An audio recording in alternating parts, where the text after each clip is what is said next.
Sugeng enjing para pemirsa wangsul kalih kula panjenengan ing dinten menika 26 April 2024 ing badhe nyaturaken pawarta sampah sing sumebar ing Desa Ngranting Jogonalan Klaten. Selajeng menika kita mirsani pawarta saking liputan terkini tajam lan terpercaya kangge ngancani wektu luang panjenengan sedaya. Mari kita mirsani sesarengan.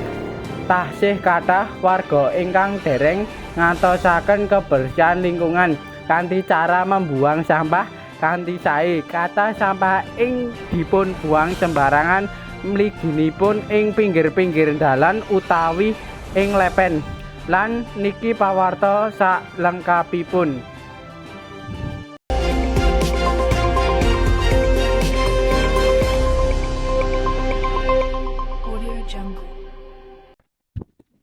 Sacacah wargi ngeluhaken mabet sampah ingkang numpuk wonten Dusun Ngranting, Kraguman, Jogonalan, Klaten.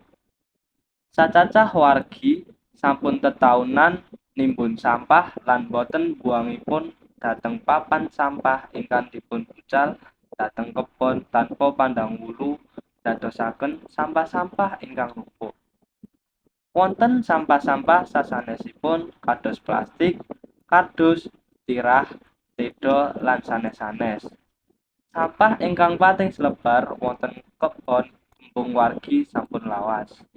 Dipun lampahaken nimbun sampah tumpukan sampah. Sampah puniki inggih punika sampah griya tangga ingkang dipun bucal kados punika mawon wonten kebon ingkang jembar.